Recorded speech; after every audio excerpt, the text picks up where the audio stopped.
Okay, well, welcome back to another episode of Tiny Kitchen Cooks. As you can see, we are not in my tiny kitchen. In fact, we are outside under my carport. We're going to be grilling today. So I'm going to show you how to make smash burgers easily. It's so simple, it's so good, and normally when I have a burger, I prefer a nice medium doneness, but with smash burgers, it's always got to be fully cooked. But hey, trust me, it's good. You'll see. So the first thing I've got prepared, if I open up my grill here, you'll see. I'm just gonna take you over here real quick. We have a lumped charcoal, which I'll explain in a minute, and a cold smoking box and a staging area. Okay, so this is a typical 2-zone area, hot and cold. So first of all, I've obviously got to ignite my charcoal. What I'm using is this gorgeous charcoal made from coconut palm, and it just makes this nice sweetness. And additionally, the wood chips that I've got in my cold smoke box, they are pecan wood. As somebody who was born in Texas and lived there for several years, I love pecan. It just gives a nice sweetness to the smoke. So we got to get both of those lit first. So 1 second. By the way, welcome to another edition of Tiny Kitchen Cooks. Bing! Okay, through the magic of editing and the brilliance that is modern YouTube, I had to search for where my cylinder went. So anyway, I've now got a cylinder of butane. I will connect it with a torch and watch the magic happen. So I've got my torch, I've got my butane cylinder. Simply connect them as such. We're ready to ignite. Watch this. Okay, we've got it ignition. So first I'm going to ignite my charcoal. This is going to take a while, so we'll speed this up.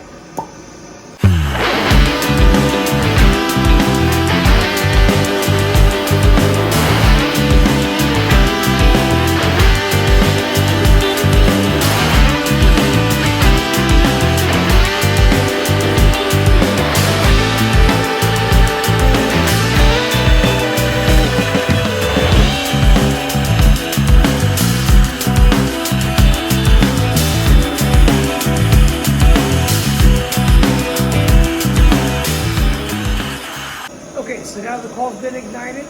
Next, I will go ahead and get the wood chips on smoke in my smoke box, my cold smoke box, which I have, which again, I'm using pecan wood. And here they go. So first I will light the top and then each side. That's just gonna give it a little bit of sweetness. You can easily use mesquite, applewood, oak, whatever you have. I just happen to have pecan at the time. And again, I love pecan. As you can see, it's already starting to smoke. I'll try to zoom in on that in a little bit, but you can see it's already starting to get a little bit of smoke. Now, the next thing that I do is I torch inside of the compartment just to get it going from underneath as well. As you can see, it's starting to produce a little bit of smoke. Now I'm going to simply go along the sides. And once again, for one last time, I'm going to ignite the top layer anyway of the charcoal. And once again, ignite the top layer of our smoke box. Again, this is a cold smoke box. Okay, as you can see, it's smoking quite a bit now, so we're in a good place. Okay, come back to you in just a little bit. Once we prepare everything, I'll show you how I make the balls that will ultimately become our gorgeous smash burgers. Stay tuned. Okay, now for our side dish or appetizer, whichever one you want to look at it as. I've got this gorgeous Brie cheese. I'll just show that up there. And we're going to wrap that in a standard puff pastry sheet. This is already thawed, as you can see. Normal store-bought puff pastry, nothing special about it. So I'll show you what we're gonna do. First of all, let's open the container. Okay, as you can see, it's prepackaged like this. Then I'm going to take off the first layer of packaging. Okay, that leaves us with this. Then I'm going to open our container of Brie. Easy to open. Okay. Then we're going to remove all of the paper packaging. Okay, easy to do. Next, we're going to lay that in the center. So then what I'm going to do is gently fold it in and out on each side equally by doing such, starting with corners. I'll show you what this looks like in a minute. So basically, each time we fold, we're folding it into itself. Okay, and then kind of tighten up each corner. So essentially we're left with something that looks like this, okay? Now, that's now going to go into the air fryer at 200 degrees centigrade, 200 C. I will always put up what the equivalent is in Fahrenheit. And I've already got my air fryer ready to go. I'm just going to put that into there, and we're going to take a little bit, just to make it nice and crispy. We're going to take a little bit of this spray olive oil. Okay, I'm going to spray the basket. I'm going to spray the bottom, and of course, I'm going to spray the top. That's just going to give it a nice little bit of color. Okay, when you're done, it looks something like this. Okay, so once our air fryer over here is preheated to 200°C, we will put that in and kind of just visually gauge it based on the crispiness of the puff pastry, and then reduce the temperature down again to allow it to melt a little bit. Now, I'll show you what we're going to do with that afterwards. Personally, I like a little bit of sweet to go on top. You could easily make this savory. You could instead use pesto or whatever kind of sauce that you want, but it just goes really well. So once that finishes, and once we've completed that, it's going to go with some crackers that I have already ready to go.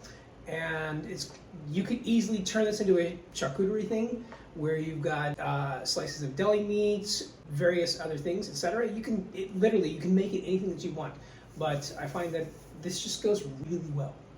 Until then, see you soon. Okay, as you can now see, we've got a nice golden crust on the top of our puff pastry briette.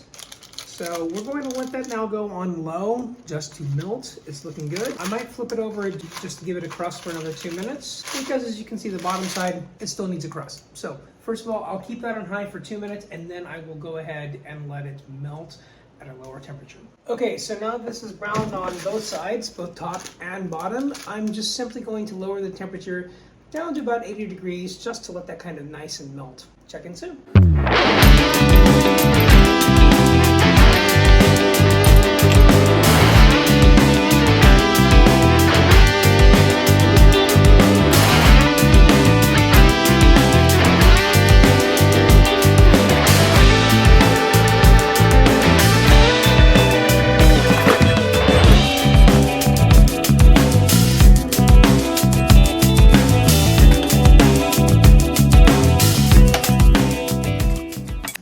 So to save time, I'm going to broil the bacon in my countertop convection oven. As you can see, I've already got the baking sheet, it's not really a baking sheet, cooling rack, baking rack, whatever you want to call it, set up with aluminum foil, and I'm going to place onto that our bacon, which for this I just bought a generic, quick, easy to cook bacon. So here we go. Take that, place it, and we're just going to place it evenly all across the top, all across the bottom. We'll do like this. Now I will separate these because they got a little clumped up. No worry. Just do this and do this and do this. Place it in. Close. Now I've got them both turned on high, and we'll just turn that on for about, this is not preheated, so about 5 to 10 minutes. I should also say that normally I do cook the bacon on the grill on the same plancha as the smash burgers, but simply put, I wanted to save time. I wanted to save cleaning because it does make a big mess. You have to get rid of the grease after you've cooked it on the plancha and put it into a grease retention vessel, whatever you want to call it. So simply put, that's a lot of time, and I figured I would just make it easier by putting it in the oven. Okay, so for the next part, as you see, I've got about 300 grams, which is roughly 2/3 pounds-ish. This happens to be dry-aged ground beef. So we're going to make little balls. I'm going to divide it evenly into 4 sections, and these are going to become our smash burgers. So here's what comes. First of all, as you see, I've created a well with 4 different divides. So that's the first thing. Take that. We're going to go 1, 2, 3, and 4. Okay, so these are what's going to become our patties. So the first thing is take it, form it into a ball, like so. Don't overwork it, doesn't need to be. Okay, so we're looking at about, I don't know, it's about 1 inch circumference, maybe about 4 centimeters circumference, something like that. Do that for each one. Again, do not overwork it because we are going to smash these and we're going to cook them to well done. Normally I don't like well done. For example, if I was cooking a thick burger, I'm looking at medium, maybe even medium rare, But for smash burgers, you're definitely going to cook it all the way because it gets nice and crispy. So again, I'm not overworking these. I'm simply just forming them into balls. Okay, through the magic of YouTube, I'm going to go wash my hands. I'll be right back. Okay, so for our balls that we've just made, I'm going to combine equal parts of salt and pepper. Now, a lot of people disagree with this. A lot of people do it straight on the grill, straight on the plancha, whatever you're preparing it on. But to me, I think it just makes more sense to season it ahead of time. So we are going to do equal parts salt, equal parts pepper, and then kind of roll them around and get them happy. So here we go. Salt first. I've got this on a medium coarse grind. By the way, these electronic USB charged grinders, they're not very expensive anymore. And they've been a game changer for me personally since having the old grind. Your hand gets tired. So next comes a little bit of pepper. And this is just normal black pepper. Don't be afraid to over-season. You really can't over-season with a burger. Now, if I was doing thick burgers, I would probably marinate them briefly using Worcestershire sauce, etc. But for this, trust me, you don't need it. Okay, so that's one side. Flip it over. Again, repeat. By the way, for the record, I'm using pink Himalayan salt. You can also use sea salt. You can use kosher salt, whatever pleases your boat. I just personally, I love the pink Himalayan salt. I love the way it tastes. So once again, pepper on each side. Okay. Next, what you want to do is just kind of roll around each ball, make sure that it's fully coated with any remaining seasoning. All right, that's pretty much ready to go. So we've got our smash burgers ready to go. So onto my pre-seasoned griddle or plancha, if you will. I'm just going to add a little bit of high temp smoke point oil. For this, I'm using sunflower oil because that's easy to get over here. So I'm just going to drizzle it a little bit, not a whole lot. Okay, next I'll see you outside. Okay, so I've now got my mise en place. I will show you in a moment. We've got the following. We've got our brioche buns buttered. We've got our 4 balls that we created with salt and pepper. We've got our cheese. This is just water to melt the cheese a little bit. We've got our burger press, and just below that is a piece of baking paper that makes it easy to press. And we've got our plancha ready to go. If you don't know what plancha is, it's basically a Spanish term for a griddle. So here we go. We're going to produce this. So first thing we're going to do is we're going to take our plancha. We're going to put it on the hot side of the grill. And I'll zoom down a little bit so you can see this. First thing, we're going to evenly distribute the oil, which again is a neutral oil, something that has a high smoke point. And also notice, I'm using 2 different spatulae. I guess in Latin it would be spatulae. Anyhow, that's what we're using. You'll see in a second. So notice that I've got a hot side and a cold side. In fact, I can feel that plancha is already heating up. Basically, we're going to put everything else on the cold side. And what you don't see is, I'll show you in a minute, I already basically baked the bacon in the oven, in the countertop oven, because I've done it out here before. It's great. It tastes great. But honestly, there's no taste difference. It just creates a lot of mess. So for that reason, I baked the bacon in the oven. You'll see in a bit. Nice cast iron plancha. They're not expensive. Okay, so first, you'll notice that I have taken each brioche bun, split it in half, and put a pat of butter. This is about a tablespoon roughly, and we'll do that. Now, I'm going to close this, but I'm going to open the vent on both the bottom and the top. And again, if I take my tripod, this was my mise en place. I had everything ready to go. We've got our burgers, we've got our cheese, we've got our water, and we had our buns that we just had ready toasted. So here we go. As you can see, our buns have begun to become toasted. I just put a little bit of butter on them. I'm gonna move them around. We don't want them to get too toasted. And again, at some point in time, I'll probably make a video about making my own brioche, but at the same time, in the meantime, this is store-bought. Okay, we're not there yet. Still needs to get a little bit toasted. So I'm gonna close the lid and let it do its magic. Okay, so those have become nice and toasted now. As you can see, we've got a nice, if I hold that up, nice and toasted. Okay, this one is perfectly toasted. If we use a little bit more, we could also use a little bit more. So we'll close the lid and let those get a little bit more magically toasted. Also, I'm gonna give a bit more to this second one up here. Okay, let's check on these. Let's see if we're a little bit more done now. I think this one's good to go. Let's put that on top. This one also looks gorgeously toasted. Let's put that one over. Okay, next I'll come back with the bacon. By the way, this was one of the first videos that I've taped. Since then, I've learned a lot.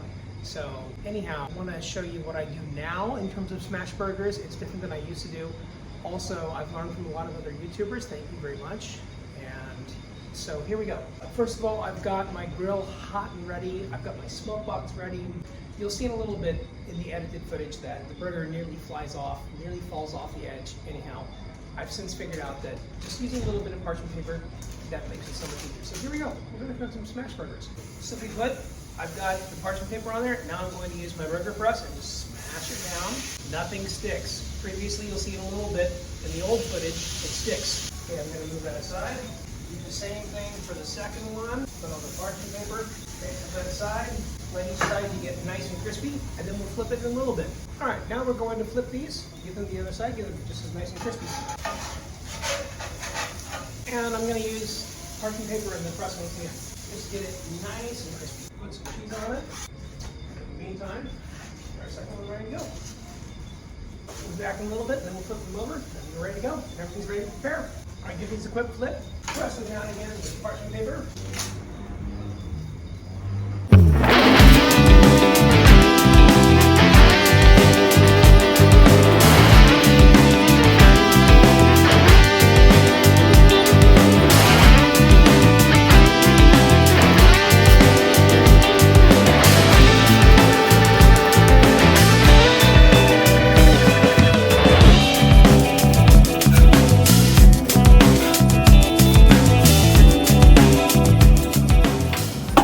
Back in a little bit, check on them, and then prepare. Also press it down.